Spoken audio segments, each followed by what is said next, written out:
Good afternoon everyone. My name is Shravani Murari More. My project name is Seed Germination Experiment म्हणजेच बियाणे उगवण्याचा प्रयोग. My group partner name is Gayatri More and Mahak जमादार.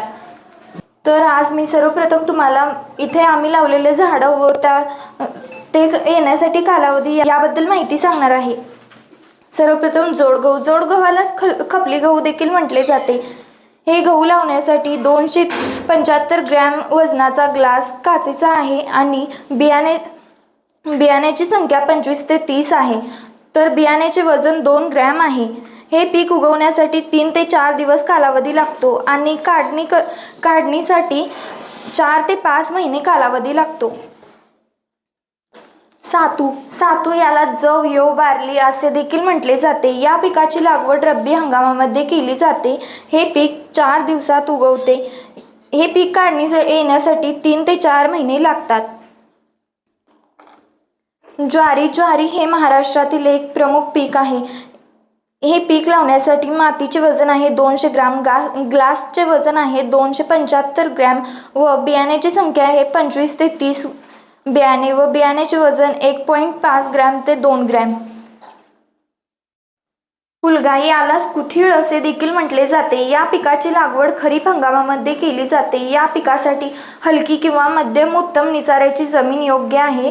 हे पीक लागवड काढणीसाठी येण्यासाठी 3 महिने लागतात. यानंतर पुढील माहिती गायत्री मोरे सांगेल. Good morning everyone. My name is Gayatri Satish More. तर हरभरा यासाठी माती आहे 50 ग्रॅम, बियाणे आहे 10 ते 15, याचे वजन आहे 1 ग्रॅम. करडई यासाठी माती आहे 130 ग्रॅम, ग्लासचे वजन 0, यासाठी बियाणे आहे 10 ते 15, याचे वजन आहे 0.009. हे पीक 130 ते 135 दिवसात काढणीसाठी येते. वटाणा यासाठी माती आहे 140 ग्रॅम व बियाणे आहेत 8 ते 9 बियाणे व याचे वजन आहे 1 ग्रॅम. हे पीक 130 ते 140 दिवसात काढणीसाठी येते.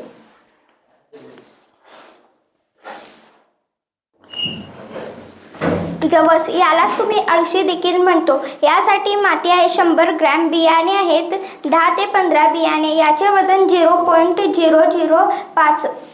हे पीक 110 ते 140 दिवसात काढणीसाठी येते. तर आपण बियाणे लागवड करतो, पण बियाणे म्हणजे काय? बियाणे म्हणजे तर वनस्पतीचा एक छोटासा भाग जो नवीन वनस्पती तयार करण्यासाठी आवश्यक पोषक द्रव्य आणि आवश्यक गर्भ मिळवतो. नेक्स्ट, बियाण्याचे प्रकार किती आहेत? तर बियाण्याचे प्रकार प्रामुख्याने बियाण्याचे 2 व्यापक वर्ग आहेत. ते म्हणजे एकदल बियाणे आणि द्विदल बियाणे. एकदल बियाण्यांमध्ये एकच गर्भाची पाने असतात, तर द्विदल बियाण्यांमध्ये 2 गर्भाची पाने असतात. बियाण्याचे प्रकार किती? प्रामुख्याने बियाण्याचे 4 प्रकार पडतात. ते म्हणजे पैदाकसर बियाणे, पायाभूत बियाणे, प्रमाणित बियाणे आणि सत्यप्रत बियाणे. पैदाकसर बियाणे हे नवीन वाण तयार करण्यासाठी वापरतात. तर पायाभूत बियाणे हे पैदाकसर बियाण्यांपासून बनवले जाते. त्यानंतर 3रा क्रमांक आहे प्रमाणित बियाणे. प्रमाणित बियाणे हे शेतकरी लागवडीसाठी वापरतात. प्रमाणित बियाण्याच्या पिशव्या निळ्या रंगाच्या असतात. त्यानंतर 4थ्या क्रमांकावर आहे सत्यप्रत बियाणे. सत्यप्रत बियाणे म्हणजेच जे नोंदणीकृत शेतकऱ्यांकडून घेतले जाते. नेक्स्ट, बियाणे भारतामध्ये केव्हा सानिध्यात आले? तर बियाणे भारतामध्ये 1960च्या दशकात हरित क्रांतीच्या काळात सानिध्यात आले. त्यामध्ये उच्च उत्पादन देणाऱ्या बियाण्याचा समावेश झाला. 1963 मध्ये बियाणे राष्ट्रीय महामंडळाची स्थापना झाली. यामध्ये विज्ञान प्रक्रियेनुसार व प्रामाणिकतेनुसार बियाण्यांना प्रोत्साहन दिले. 1966 मध्ये बियाणे कायदा लागू झाला, म्हणजेच दर्जेदार उत्पन्न व उच्च उत्पन्नाला कायदेशीर मान्यता मिळाली. नेक्स्ट, बियाणे प्रक्रियेचे जनक कोण आहेत? तर बियाणे प्रक्रियेचे जनक ऑब्जिओस्पर्ममधील पुनरुत्पादन प्रक्रियेदरम्यान बीज तयार होते.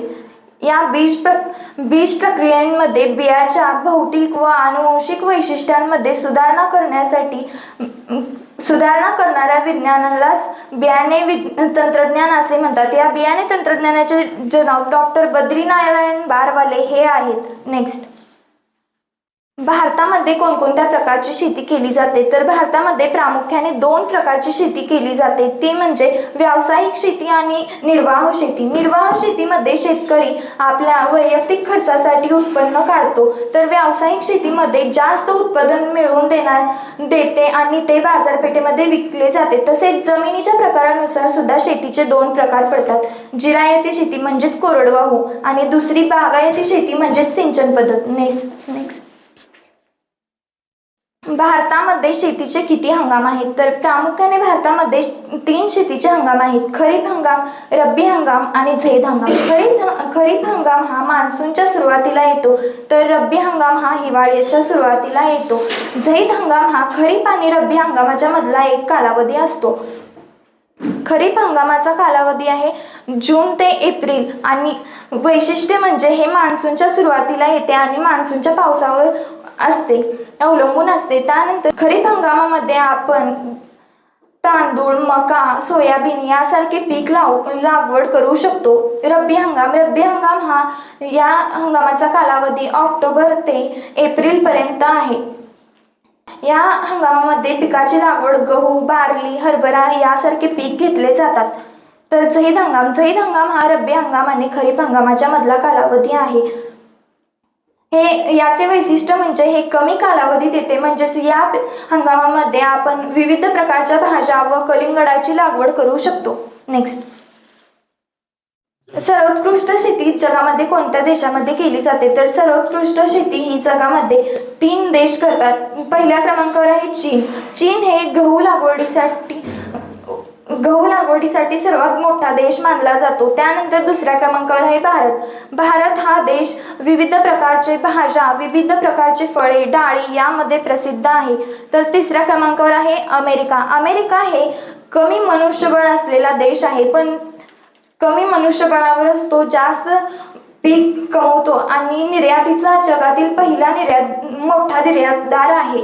नेक्स्ट, महाराष्ट्रात सेंद्रिय शेती कोठे केली जाते? तर महाराष्ट्रात सेंद्रिय शेती म्हणजेच विदर्भ, नागपूर, चंद्रपूर या ठिकाणामध्ये केली जाते. तर मराठवाड्यात औरंगाबाद आणि जालना या जिल्ह्यांमध्ये केली जाते. तसेच पूर्व महाराष्ट्रात सुद्धा सेंद्रिय शेती केली जाते. जगामध्ये सर्वात जास्त सेंद्रिय शेती कोठे केली जाते? 118 देशांमध्ये जगामध्ये सेंद्रिय शेती केली जाते, पण उदाहरणार्थ ऑस्ट्रेलिया, अर्जेंटिना, स्पेन या देशांमध्ये सेंद्रिय शेती केली जाते. 100% सेंद्रिय शेतीचा ध्येय मानणारा देश म्हणजेच भूतान आहे. भारतामध्ये सर्वात जास्त सेंद्रिय शेती कुठे केली जाते? तर 100% सेंद्रिय शेती हा सिक्कीम राज्यामध्ये केली जाते. नेक्स्ट, कलोंजी म्हणजे काय? कलोंजी यालाच काळे जिरे किंवा निगेला सॅटिवा असे देखील म्हटले जाते. या पिकाची लागवड समुद्र तटबंदीय देशांमध्ये केली जाते, म्हणजेच दक्षिण पश्चिम आशिया व पूर्व युरोपमध्ये सुद्धा केली जाते. हे पीक विविध प्रकारच्या मसाल्यांमध्ये तसेच त्यामध्ये अनेक प्रकारचे पोषण तत्वे, जीवनसत्वे असतात. त्यामध्ये A, B, C, E, K हे जीवनसत्वे असतात आणि खनिजे, लोह, मॅग्नेशियम, पोटॅशियम यांचा चांगला स्रोत आहे. नेक्स्ट, कलोंजीचा उगम कोठे झाला? प्रामुख्याने कलोंजीचा उगम भारत, आशिया, आफ्रिका अशा समुद्र तटबंदीय देशांमध्ये झाला.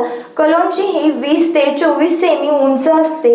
या पिकाचे फूल निळ्या फिकट रंगाचे व पिवळ्या फिकट रंगाचे असते. हे पीक काळ्या कलरचे असते. नेक्स्ट,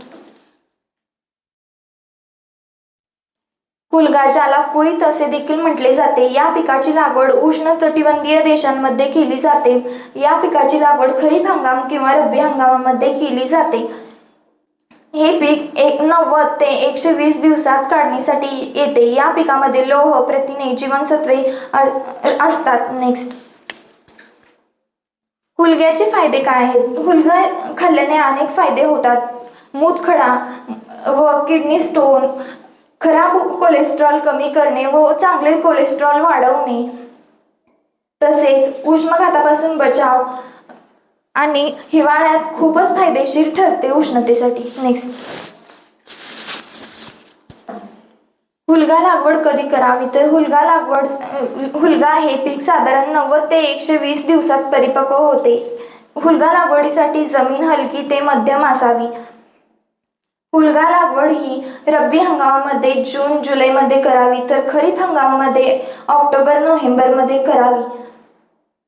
काढणी त्याची खरीप हंगामामध्ये मार्च एप्रिलमध्ये करावी व रब्बी हंगामामध्ये सप्टेंबर ऑक्टोबरमध्ये करावी. नेक्स्ट, हुलगा उगम कोठे झाला? तर हुलगा उगम भारत तसेच आशिया, उष्णकटिबंधीय आफ्रिकेतील देशांमध्ये झाला आहे. भारतामध्ये प्रामुख्याने कर्नाटक, आंध्र प्रदेश, महाराष्ट्र, मध्य प्रदेश या ठिकाणी हुलग्याचा उगम झाला. नेक्स्ट, मूग हे महाराष्ट्रातील एक महत्त्वाचे कडधान्य आहे. या पिकाची लागवड खरीप किंवा उन्हाळी हंगामामध्ये केली जाते. हे कमी कालावधीत येणारे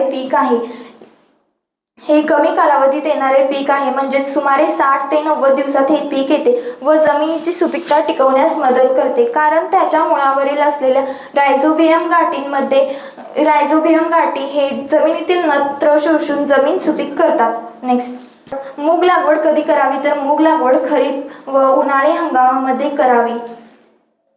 मूग लागवडीसाठी जमीन मध्यम ते भारी असावी व उत्तम निचाऱ्याची असावी. क्षारयुक्त किंवा पाणथळ जमीन असू नये.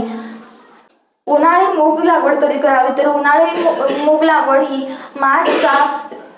मार्चचा 15वाडा व फेब्रुवारीचा शेवटचा आठवडा या दरम्यान करावी. मूग लागवड करण्यासाठी चांगली उत्तम निचाऱ्याची जमीन योग्य आहे. नेक्स्ट, मूग लागवडीसाठी दोन ओळींमध्ये 30 सेमी अंतर असावे, तर 2 रोपांमध्ये 10 सेमी अंतर असावे. नेक्स्ट, ज्वारी हे महाराष्ट्रातील एक प्रमुख पीक आहे. या पिकाची लागवड खरीप, उन्हाळी आणि रब्बी हंगामामध्ये केली जाते. या पिकासाठी हलकी तसेच मध्यम भारी जमीन तीनही जमिनी योग्य आहेत. हे पीक 4 ते 5 महिने या कालावधीत तयार होते. या पिकाचा उपयोग अन्न तसेच जनावरांसाठी चारा म्हणून सुद्धा केला जातो. ज्वारीचा हंगाम कसा असावा? तर ज्वारीचा हंगाम उष्ण असावा व विषुववृत्तापासून 45° ज्वारीची लागवड केली जाते. जोडगहू यालाच खपली गहू देखील म्हटले जाते. या पिकाची लागवड रब्बी हंगामामध्ये केली जाते. या पीक येण्यासाठी 4 ते 5 महिने कालावधी योग्य आहे.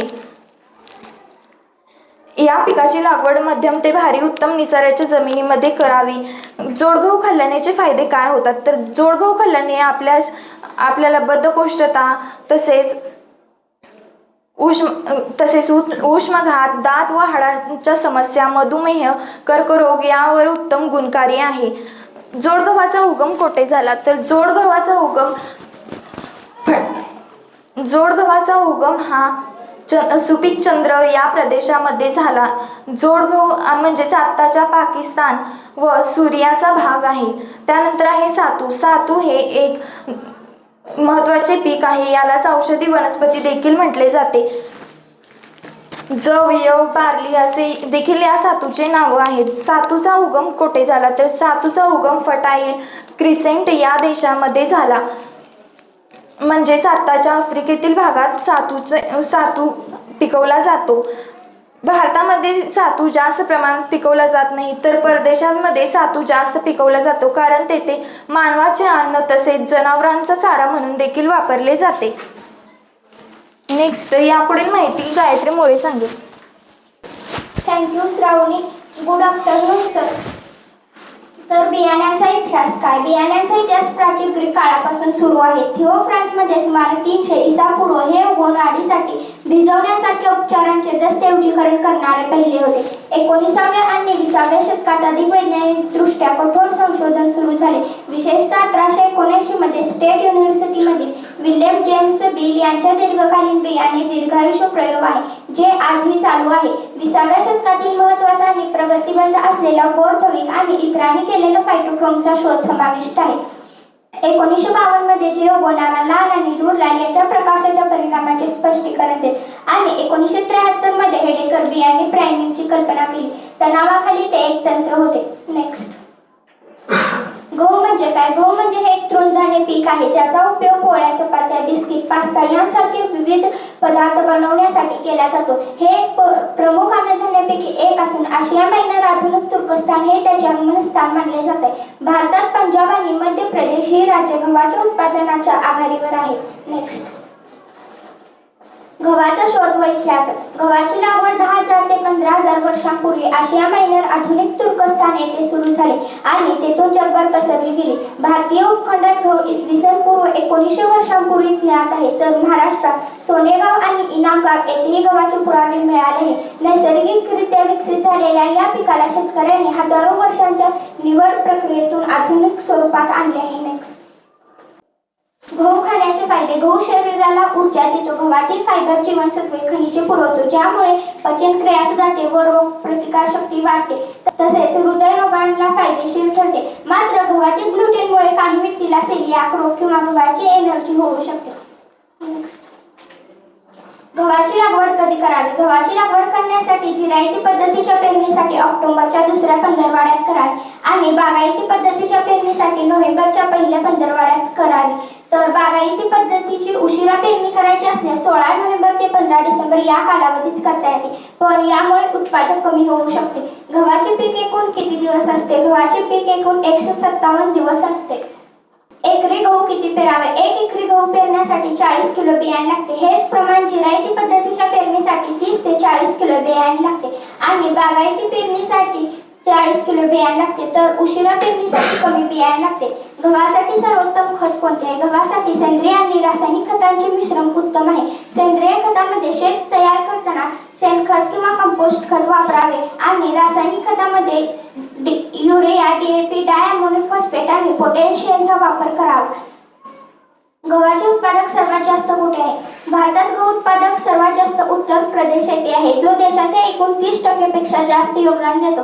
त्याखालोखालच पंजाब, हरियाणा, राजस्थान आणि मध्य प्रदेश या राज्याचा क्रमांक लागतो. जगाचा विचार केला गेल्यास चीन हा सर्वोत्तम गहू उत्पादक देश आहे. नेक्स्ट, मका म्हणजे काय? मका म्हणजे एक तृणधान्य पीक आहे ज्याचा उपयोग पशुखाद्य म्हणून केला जातो. याचे शास्त्रीय नाव झिया मेज आहे. ते मध्य अमेरिकेतून आले आहे. मक्याची लागवड जगात मोठ्या प्रमाणात होते कारण ते विविध प्रकारच्या जमिनीमध्ये घेता येते. मक्याचा उपयोग जनावरांसाठी चारा म्हणून केला जातो. तसेच पशुखाद्य म्हणून मानवी आहारामध्ये कॉर्नमील, स्टार्च, पीठ अशा विविध पदार्थ बनवण्यासाठी याचा उपयोग केला जातो. तसेच औषधी क्षेत्रामध्ये इथेनॉल निर्मितीसाठी देखील याचा उपयोग केला जातो. मक्याचा शोध व इतिहास. मक्याचा शोध 10,000 वर्षांपूर्वी मेक्सिकोमध्ये लागला. टिओ सिंधे नावाच्या गवतांपासून स्थानिक शेतकऱ्यांनी हळूहळू त्याचा विकास केला. सुमारे 8,000 वर्षांपूर्वी इक्वेडोरमध्ये तर 7,600 वर्षांपूर्वी मध्य अमेरिकेत मका पोचला. 16व्या शतकात व्यापाऱ्यांनी भारतात आणले. मका खाण्याचे फायदे. मक्याचे अनेक फायदे आहेत ज्यामध्ये पचनक्रिया सुधारते व डोळ्यांच्या आरोग्यासाठी मदत होते. मक्याचे मूळ लोक कोण होते? कुरेश हे एक अरब जमात होती ज्यांनी इस्लामच्या उदयापूर्वी मक्कावर नियंत्रण ठेवले होते. एकरी मका किती पेरावे? एकरी मका पेरण्यासाठी 22,000 ते 35,000 पर्यंत वैयक्तिक रोपे लावता येते. मक्याचे एकरी उत्पादक किती? मक्याचे एकरी उत्पादक 20 ते 60 क्विंटल किंवा त्याहून अधिक होऊ शकते, जे हवामान, वाण, लागवड पद्धत आणि पाणी अशा अनेक गोष्टींवर अवलंबून असते. मक्याची लागवड कधी करावी? मका लागवड करण्यासाठी खरीप हंगाम 15 जून ते 15 जुलै, रब्बी हंगाम 15 ऑक्टोबर ते 15 नोव्हेंबर आणि उन्हाळी हंगाम 1 जानेवारी ते 15 फेब्रुवारी या कालावधीत करता येते. खरीप हंगाम हा पावसावर अवलंबून असतो, तर रब्बी आणि उन्हाळी हंगामाला पाण्याची सोय असल्यास उत्पन्न चांगले मिळते. मक्याचे महत्त्व काय? मका हे एक पवित्र आहे कारण ते इस्लामचे जन्मस्थान आणि सर्वात पवित्र शहर मानले जाते. मक्याची वाढ जलद कशी करावी? नायट्रोजनमुळे पिकांची वाढ जलद होते. मक्यासाठी सर्वोत्तम खत कोणते आहे? मक्यासाठी कुजलेले शेणखत, कंपोस्ट खत आणि हिरवळीचे खत योग्य आहे. नेक्स्ट, वटाणा म्हणजे काय? वटाणा म्हणजे वटाण्याच्या झाडाच्या शेंगाच्या आत असलेले हिरवे बी किंवा लहान गोळे. वनस्पतीशास्त्रानुसार ते भाजी म्हणून अनेकदा खाल्ले जात असले तरी ते एक फळ आहे, कारण ते फुलांपासून येते आणि त्यात बिया असतात. संपूर्ण शेंगा स्नो आणि स्नॅप जातीमध्ये आढळले जाते. वटाण्याच्या झाडाची 7 वैशिष्ट्ये कोणती? वैशिष्ट्यांमध्ये वनस्पतींची उंची, बियाण्याचा पोत, बियाण्यांचा रंग, वटाण्याच्या शेंगाचा आकार, वटाण्याच्या शेंगाचा रंग आणि फुलांची स्थिती यांचा समावेश होतो. वटाणा लागवड. वटाणा हे एक थंड हवामानातील पीक आहे जे हिरव्या, पिवळ्या आणि जांभळ्या रंगामध्ये असते. यामध्ये फायबर, जीवनसत्वे, खनिजे, मॅग्नेशियम आणि जस्त यांचा चांगला स्रोत असतो. ते कच्चे किंवा शिजवून खाल्ले जाते. वटाणा लागवडीसाठी मातीचे तापमान 10 सेल्सिअस असणे आवश्यक आहे, तर वाढीसाठी 13 ते 18 सेल्सिअस मातीचे तापमान आवश्यक आहे. नेक्स्ट, वटाण्याचा इतिहास. शास्त्रज्ञांच्या मते जंगली वटाणा शोध शेतीच्या उदयापासून सुरू झाला. तुर्की आणि इराकमधील 9 पाषाणकालीन पुरातत्व स्थळांमध्ये सुमारे 6000 ते 7000 कार्बनयुक्त वटाण्याचे अवशेष आढळून आले, जिथे गहू आणि बार्लीच्या सुरुवातीच्या पाळीव प्रकारांचे साथीदार असण्याची शक्यता होती.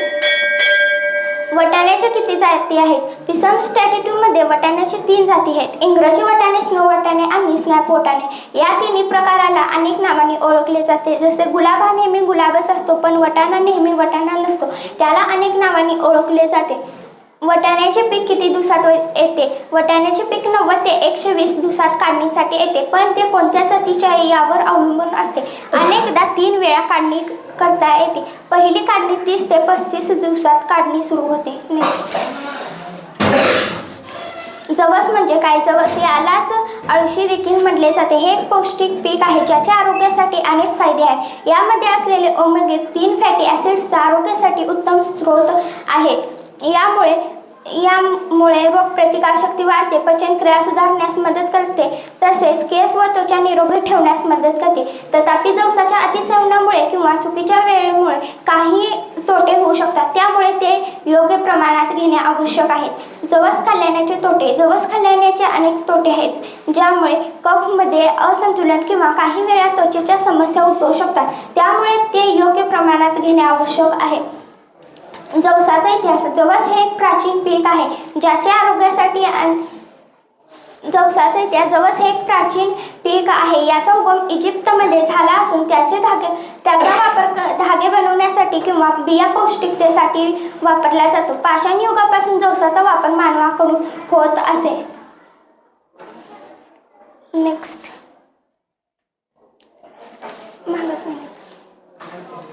जवस लागवड कधी करावे? हे एक थंड हवामानातील पीक आहे. या लागवडीसाठी मातीचे तापमान 10 ते 38 सेल्सिअस असणे आवश्यक आहे. जमीन. चांगला निचरा होणारी वाळूची जमीन जवसासाठी उत्तम आहे. हंगाम. रब्बी हंगामातील पिकणारे हे एक पीक आहे. एकरी उत्पादक किती येते? 1 एकरी जवस पेरण्यासाठी 30 ते 40 पौंड बियाणे या दराने लावले जाते. नेक्स्ट, कांदा म्हणजे काय? कांदा ही एक जगभरात वापरली जाणारी एक भाजी आहे. यामध्ये कमी कॅलरीज, व्हिटॅमिन सी आणि फायबर असते. कांद्याचे पीक किती दिवसात येते? कांद्याचे पीक साधारणपणे 110 ते 140 दिवसात काढणीसाठी येते, पण ते कोणत्या जातीचे आहे यावर अवलंबून असते. कांद्याचा इतिहास. कांद्याचा इतिहास हजारो वर्षांपासून आहे. कांदा लागवडीसाठी. कांदा ही एक जगभरात वापरली जाणारी एक भाजी असून याचा वापर हजारो वर्षांपासून केला जात आहे. याचा वापर सर्वप्रथम मेसोपोटेमियामध्ये केला जात आहे. हे एक व्यापारी पीक असून याचा उल्लेख प्राचीन इतिहासाशी आढळतो. कांद्याचा वापर स्वयंपाकघरात पदार्थ बनवण्यासाठी केला जातो, तसेच औषधी निर्मितीसाठी देखील कांद्याचा वापर केला जातो.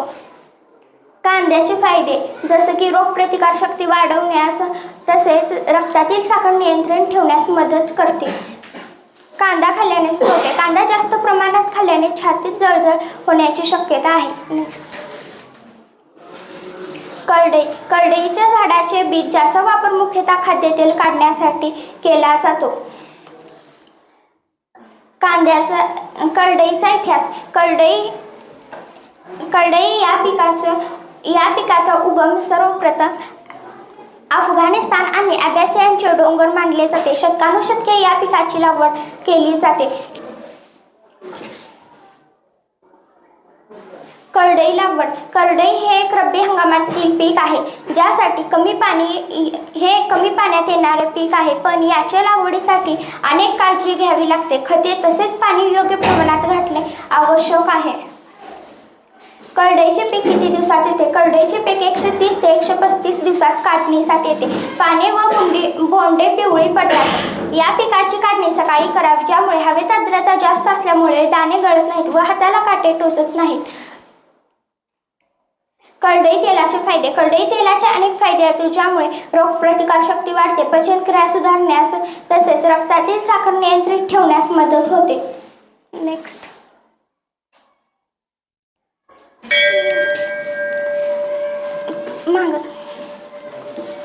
करडई सर्वात जास्त कोठे उगवते? करडई सर्वात जास्त महाराष्ट्रात उगवते. महाराष्ट्र राज्यामध्ये दक्षिण सोलापूर यामध्ये अक्कलकोट आणि मंगळवेढा या परिसरामध्ये करडईची लागवड मोठ्या प्रमाणात होते. तसेच कर्नाटकमध्ये आंध्र प्रदेश ही राज्य करडई उगवणारी राज्य आहेत.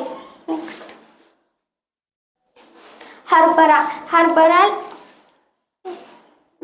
हरभऱ्याचा इतिहास. हरभरा हे खूप जुने शेंगापैकी एक आहे. याचा उगम तुर्कस्तान येथे झाला आहे आणि सर्वप्रथम तेथे हरभरा लागवड केली जात होती. हरभरा खाण्याचे फायदे. हरभरा खाण्याचे अनेक फायदे आहेत, ज्यामुळे रोगप्रतिकार शक्ती वाढते, पचनक्रिया सुधारण्यास मदत करते, तसेच स्नायू बळकट करण्यास, हाडे मजबूत करण्यास व बद्धकोष्ठकाची समस्या दूर करण्यास याची मदत केली जाते. हरभरा सर्वात जास्त कोठे उगवतो? हरभरा सर्वात जास्त भारतात, पाकिस्तान आणि तुर्कस्तान येथे सर्वात जास्त उगवतो. थँक्यू. यापुढील माहिती Mahak Jamadar. Good morning teacher and my parents. आज मी तुम्हाला काही डाळींबद्दल माहिती सांगणार आहे. तर पहिली डाळ आहे उडीद. उडीद खाण्याचे फायदे. उडीद खाल्ल्यानंतर उडदामध्ये पोटॅशियम असतो, त्यामुळे हृदयरोगी राहण्यास मदत होते. उडदाची डाळ खाल्ल्याने त्वचा आरोग्य सुधारते व उडदाची डाळ खाल्ल्याने हाडे मजबूत होतात. उडदाचे उत्पादन कोठे होते? उडदाचे उत्पादन प्रामुख्याने भारत थायलंडमध्ये होते. तसेच ब्रिंजल सारखे देशही महत्त्वाचे स्रोत बनत आहेत. पण भारत जगात आघाडीवर आहे, पण देशांतर्गत मागणी पूर्ण करण्यासाठी इतर देशाकडून आयात देखील घेतली जाते. नेक्स्ट. डाळीचे उत्पादक देश. डाळीचे उत्पादक देश भारत आहे व भारताचा वाटा 25% इतका आहे. दुसरी डाळ आहे तूर. हे आहे तूर. तूर खाल्ल्याने काय फायदे होते? तूरमध्ये पोटॅशियम, कॅल्शियम, सोडियम आणि मॅग्नेशियम असतो. ह्या सर्व पोषक तत्वांमुळे तूर खाणे फायदेशीर आहे व तूर हे डाळ गरोदर महिलांसाठी लाभदायक असते. तूर डाळीचे उत्पादन कोठे होते? तूर डाळीचे उत्पादन प्रामुख्याने महाराष्ट्रात आणि कर्नाटकमध्ये होते. ज्यात महाराष्ट्रातील लातूर, उस्मानाबाद, पूर्वीचा गुलबर्गा हे जिल्हे प्रसिद्ध आहेत. डाळीची लागवड केव्हा केली जाते? डाळीची लागवड खरीप आणि रब्बी हंगामात केली जाते. खरीप हंगामात डाळीचे उत्पादन जास्त होत नाही व रब्बी हंगामात करणारे डाळ उत्पादन सर्वात जास्त होते. डाळीची लागवड कोणत्या ऋतूमध्ये केली जाते? डाळीची लागवड वसंत ऋतूच्या सुरुवातीला किंवा शरद ऋतूमध्ये केली जाते. नेक्स्ट. अद्रकाचे उत्पादन कोठे होते? अद्रकाचे उत्पादन प्रामुख्याने भारत, चीन, नायजेरिया आणि नेपाळमध्ये होते. भारत हा जगात पहिल्या क्रमांकावर लागतो व भारतामध्ये सर्वात जास्त अद्रक उत्पादन होते. या व्यतिरिक्त भारताचा वाटा सुमारे 43.81% इतका आहे. अद्रकचा व्यापारी देश कोणता? अद्रकचा व्यापारी देश चीन आहे. चीन हे निर्यातीच्या बाबतीत आणि उत्पादनाच्या बाबतीत जगात आघाडीवर आहे. सर्वात जास्त चीनमध्ये अद्रकचे वापर का बरं होते? सर्वात जास्त चीनमध्ये अद्रकचे वापर पारंपरिक व आधुनिक पद्धतीनुसार तिथे पदार्थामध्ये किंवा पेयामध्ये घालून पिण्यासाठी अद्रकचा वापर जास्त होतो. हवामानानुसार म्हटले तर हवामानानुसार थंडीच्या महिन्यात शरीराला उष्णता देण्यासाठी आणि चहा प्यायच्या क्रियेला चालना मिळण्यासाठी जास्त अद्रकचा वापर करतात. नेक्स्ट. विलायची सर्वात जास्त उत्पादक देश कोणता? विलायचीचा सर्वात उत्पादक देश गावटेमाला आहे. गावटेमाला हे जगभरात निम्माहून अधिक पुरवठा करतो. आता विलायचीचे भाव सरासरी खूप महागले आहेत. विलायचीचे भाव सरासरी 2,73,529 प्रति क्विंटल पर्यंत इतके आहे. तर महाराष्ट्रामधील भाव 2,30,000 तर केरळमधील भाव 3,27,000 एवढे आहे. अनेकदा किंमत 3,200 ते 4,000 पर्यंत असू शकते. नेक्स्ट, वेल्याची सर्वात जास्त कोठे विकली जाते? वेल्याची सर्वात जास्त सौदी अरेबियामध्ये विकली जाते. सौदी अरेबियामध्ये भारतीय हिरव्या वेलचीची बाजारपेठ देखील आयात देखील आहे. सौदी अरेबियामध्ये विलायचीचा वापर जास्त का बरं होतो? सौदी अरेबियामध्ये विलायचीचा वापर जास्त होतो कारण सौदी अरेबियामध्ये अरबी कॉफी किंवा चहामध्ये घालून पिण्यासाठी सौदी अरेबियामध्ये विलायचीचा जास्त वापर होतो आणि या व्यतिरिक्त माउथ फ्रेशन म्हणून याचा वापर देखील केला जातो. वेलायचीची राजधानी कोणत्या शहराला मानली जाते? वेलायचीची राजधानी तमिळनाडूमधील बेदीनायकनूर हे शहर वेलायची शहर किंवा वेलायची राजधानी म्हणून ओळखले जाते. वेलायचीचे दुसरे नाव काय? वेलायचीचे दुसरे नाव आहे एल्टेरिया. वेलायचीच्या व्यापारात कोणत्या राजांनी कोणती भूमिका बजावली? वेलायचीच्या व्यापारात अरब राजांनी अशी महत्त्वाची भूमिका बजावली की आता व्हॅनिला आणि केसरनंतर तिसरे महागडे मसाले हे विलायची राहणार आहेत. चायपत्ती. अरे सूरत बिना सुबह नहीं होती, चांद बिना रात नहीं होती, चाय बिना किसी काम की शुरुआत नहीं होती. तर चहापत्तीचा उत्पादक देश कोणता? चहापत्तीचा उत्पादक देश चहापत्ती हे केव्हा सांगण्यात आली? चहापत्ती 5,000 वर्षापूर्वी सांगण्यात आली. जेव्हा सम्राट शेन नूक जेव्हा बागेत बसले होते तेव्हा चहापत्तीच्या झाडाची काही पाने त्यांच्या उकळत्या पाण्यामध्ये पडली आणि त्यापासून तयार झालेले पेय, त्याचा चव आणि त्याचा रंग त्यांना आवडला. तेव्हापासून चहापत्तीची सुरुवात झाली. चहापत्तीचा उत्पादक देश कोणता? चहापत्तीचा सर्वात मोठा उत्पादक देश चीन आहे. चीन उत्पादन आणि निर्यातीच्या बाबतीत जगात आघाडीवर आहे. मोहरी हे ब्रासिका कुटुंबामधील हे एक वनस्पती आहे. याचा उपयोग तिखट मसाल्यासाठी व औषधीसाठी करतात. ह्याची लागवड रब्बी हंगामात केली जाते. Next, thank you. रिझल्ट.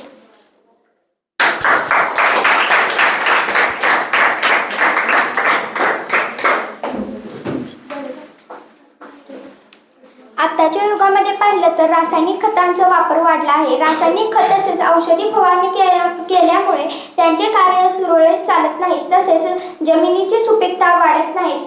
त्यासाठी रासायनिक खताऐवजी सेंद्रिय खत वापरले पाहिजे. तसेच मातीचा pH चेक केला पाहिजे. योग्य त्या वेळेस योग्य त्या हंगामात योग्य त्या वेळेस योग्य पिकांची लागवड केली पाहिजे. योग्य वेळेस पाणी घातले पाहिजे. रासायनिक खताऐवजी काय वापरावे? रासायनिक खते व औषधी फवारणीऐवजी सेंद्रिय खत घालावे. सेंद्रिय खत घालणे जमत नसेल तर आपल्या शेतातील पालापाचोळा घालून शेती करावी. शेती आणि शेतकरी हे इतिहासाच्या पुस्तकात राहतील असं मला वाटते, कारण शेती आजकाल नष्ट होत चालली आहे आणि जमिनीची किंमत वाढत चालली आहे, तर शेतकऱ्याची किंमत कमी होत आहे. असं का? तर शेतकऱ्याच्या मालाला कधी भाव मिळत नाही, शेतकऱ्याला कधी सन्मान मिळत नाही. शेतकरी व शेती हे आजच्या युगात फक्त इतिहासाच्या पुस्तकातच राहतील. शेतकरी आपल्या मुलाला शेतकऱ्याचा मुलगा होऊ नको असे सांगत आहे. पुढे तू शेती करू नको असे सांगत आहे. डॉक्टरांचा मुलगा डॉक्टर होतो, वकिलाचा मुलगा वकील होतो, तर शेतकऱ्याचा मुलगा शेतकरी का होऊ शकत नाही? ते म्हणजे शेतकऱ्याला सन्मान मिळत नाही. म्हणून शेतकऱ्याला आपण सन्मान दिला पाहिजे. हे प्रोजेक्ट करण्याचा उद्देश आमचा एवढाच होता की शेतकऱ्यांनी कमी जमिनीत जास्त पीक वापरावे व जास्तीत जास्त सेंद्रिय शेती करावी व रासायनिक खतांचा वापर कमी करावा. रासायनिक खतामुळे वेगवेगळे आजार होत आहेत, म्हणून सेंद्रिय शेती जास्तीत जास्त करावी. थँक्यू.